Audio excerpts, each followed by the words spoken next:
할렐루야. 오늘도 위로부터 내리는 신령한 은혜와 은사들로 맡겨진 일들을 잘 감당하는 복된 날이 되시기를 축복합니다. 오늘부터는 욥기서의 말씀을 읽습니다. 아직도 많은 논쟁이 되고 있는 말씀이기도 합니다만 논쟁거리들은 일단 뒤로 하고 말씀을 읽는 중에 우리에게 주시는 하나님의 세면 음성을 들을 수 있게 되기를 바랍니다. 오늘은 1장서부터 10장까지의 말씀을 읽습니다.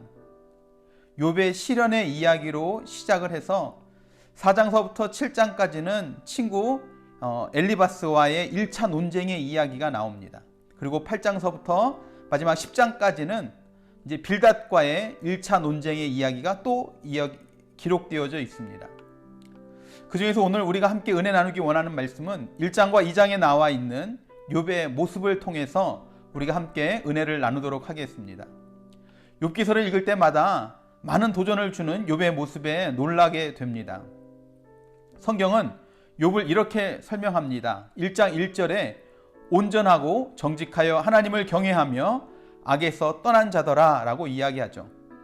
이어서 3절 말씀에는 또 이렇게 나옵니다. 이 사람은 동방 사람 중에 가장 훌륭한 자라 라고 말씀합니다. 여러분, 성경에 저와 여러분들에 대한 기록이 남는다면 여러분 어떤 기록으로 남을까요? 더 나아가 하나님께서 저와 여러분들을 평가하신다면 뭐라고 우리에 대해서 이야기를 하실까요? 하나님은 욥에 대해서 이렇게 말씀하십니다. 1장 8절 말씀에 보면 그와 같이 온전하고 정직하여 하나님을 경외하며 악에서 떠난 자는 세상에 없느니라 라고 말씀합니다. 한마디로 표현해서 하나님의 자부심입니다. 욥만큼은 확실하다 하는 것입니다.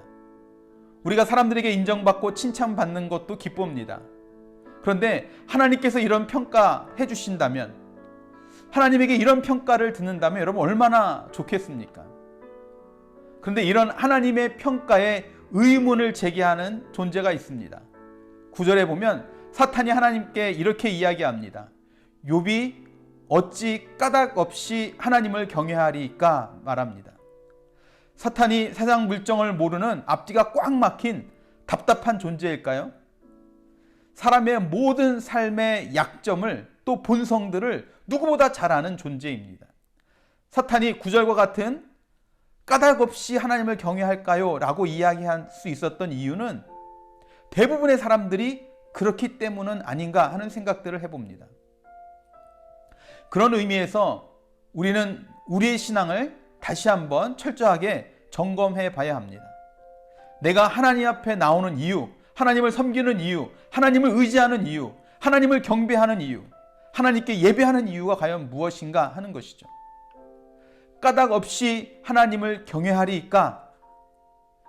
우리는 다른 이유가 있어 하나님을 찾는 것은 아닙니까? 우리가 하나님을 섬기는 것에는 다른 이유가 없습니다. 하나님이시기에 예배하는 것입니다.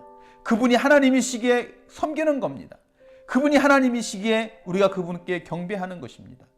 물론 우리가 처음 신앙생활을 시작할 때는 여러 가지 이유로 시작을 합니다. 복을 받기 위해, 건강을 찾기 위해, 자녀가 잘 되고 부를 얻기 위해, 이런저런 여러 가지 이유들로 신앙생활을 시작할 수 있습니다. 하지만 우리의 신앙이 깊어질수록 우리의 신앙생활의 이유가 우리에게 있는 것이 아니라 하나님께 있음을 알아가야 됩니다. 하나님은 욥이 다른 사람과 다름을 아셨습니다. 다른 까닭이 있어서 경외하는 것이 아님을 아셨다는 거죠. 우리의 삶도 이와 같아야 될 줄로 믿습니다. 재산이나 자녀는 사람들이 받고 싶어하는 큰 복 중에 하나입니다. 그런데 이 모든 것을 빼앗겨 버립니다. 그 많던 물질과 10명의 자녀들을 다 잃어버렸습니다. 하지만 말씀은 욥이 까닭 없이 하나님을 섬기는 자임을 증명하고 있어요. 우리가 욥과 같은 고백을 할 수 있는 자가 되기를 바랍니다. 말씀은 이런 일을 당한 욥이 이렇게 고백을 합니다. 범죄하지 아니하고 하나님을 향하여 원망하지 아니하니라 라고 고백을 합니다. 누구나 쉽게 할 수 없는, 정말 하나님을 경외하며 악에서 떠난 자라고 하나님께 인정받는 욥의 모습을 다시 확인하신 하나님께서 여러분 얼마나 뿌듯하고 기분이 좋으셨겠습니까? 아마 욥의 아픔을 어루만져 주시고 치유와 회복의 은혜를 베풀어 주시는 것, 그것이 맞는 것 같습니다.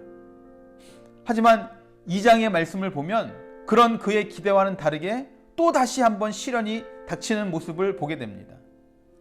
발바닥부터 정수리까지 종기가 나서 그릇 조각으로 몸을 긁게 되고, 심지어 아내는 그런 욥의 모습을 보며 하나님을 욕하고 죽으라 라고까지 이야기를 합니다.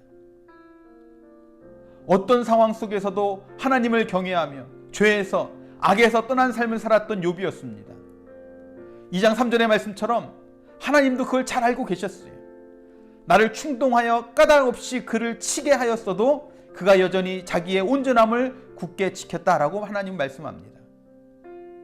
욥이 당했던 고난은 정말 까닭 없는 고난이었습니다.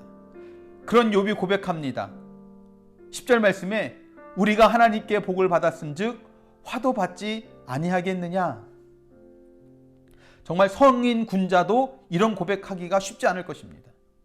믿었던 사람에게 상처받아 본 경험이 있으십니까?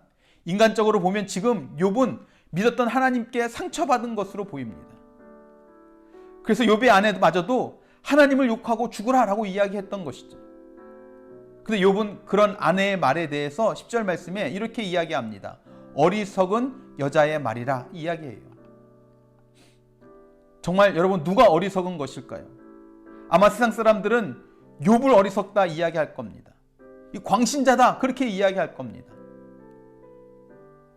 그렇다면 하나님은 뭐라고 이야기하실까요? 욥은 하나님에 대한 절대적인 신뢰가 있었습니다. 복도 당연하지만 화를 주신다고 해도 하나님께서 주시는 것이라면 감사함으로 받겠다는 것입니다. 그것이 까닭 없는 화라고 해도 자기는 그걸 그냥 감사함으로 받아내겠다 하는 것이죠. 욥의 믿음을 통해 우리의 믿음을 한번 돌아볼 수 있길 바랍니다. 나중에 욥이 갑절의 복을 받은 이유가 여러분 이해가 되지 않습니까? 히브리서 11장 6절 말씀에 믿음이 없이는 하나님을 기쁘시게 못한다라고 말씀하고 있습니다. 바라기는 하나님께서 기뻐하실 만한 믿음의 사람들이 다 될 수 있기를 주님의 이름으로 축원합니다. 그리고 오늘 하루도 그 믿음으로 우리의 환경과 상황을 뛰어넘고 하나님을 하나님답게 믿는 그 믿음 안에 하나님의 놀라운 은혜를 누리는 복된 날이 되시기를 주님의 이름으로 축원합니다. 기도하시겠습니다. 사랑과 은혜가 풍성하신 주님, 우리가 욥의 모습을 통해서 우리의 믿음을 다시 한번 돌아보길 원합니다. 하나님, 그 어떠한 상황 속에서도 하나님을 향한 믿음 흔들리지 않고 하나님께서 주시는 것이라면 그 화까지도, 그 어려움까지도 기꺼이 내가 받겠다라고 이야기하는 그 욥의 믿음을 우리도 본받게 하여 주시옵소서. 결국 그런 믿음의 사람이었기에 계속되는 환난 속에서도 변함없이 흔들림 없이 하나님을 향한 믿음을 소유하는 자, 하나님께서 인정할 만한 신앙의 모습들을 우리가 욥을 통해서 보게 되어집니다. 그리고 하나님께서는 마지막에 갑절로 그 삶을 회복시키시고 축복해 주셨던 모습들을 또 우리가 말씀을 통해서 보게 됩니다. 하나님, 우리에게도 그런 믿음 허락하여 주셔서 환경과 상황 때문에 흔들리는 믿음, 환경과 상황 때문에 바뀌는 변질되는 그런 믿음이 아니라 정금처럼 변함없는 그런 믿음을 소유하는 우리 모두가 되게 하여 주시옵소서. 오늘 하루도 우리가 삶의 터전에서 살아갈 때에 어떤 유혹이, 어떤 환난이, 어떤 어려움이 우리 가운데 있다 할지라도 하나님을 향한, 주님을 향한 우리의 믿음이 절대로 변치 않는 온전한 믿음의 삶을 살아내는 복된 날이 되게 하여 주시옵소서. 그런 믿음의 삶을 통해 하나님 영광 받으시고 우리에겐 더욱더 큰 기쁨과 만족함을 누리는 복된 날이 되게 하여 주시옵소서. 그렇게 우리 삶 가운데 역사하실 주님을 찬양하고 기대하며 사랑이 많으신 예수 그리스도의 이름으로 간절히 기도드렸사옵나이다. 아멘, 아멘, 아멘. 할렐루야. 오늘 하루도 주님을 믿는 그 믿음으로 승리하시고 그 믿음으로 하나님을 기쁘시게 해드리는 복된 날이 되시기를 축원합니다. 여러분, 그렇게 살아가실 여러분 한 분 한 분을 주님의 이름으로 사랑하고 축복하고 감사합니다.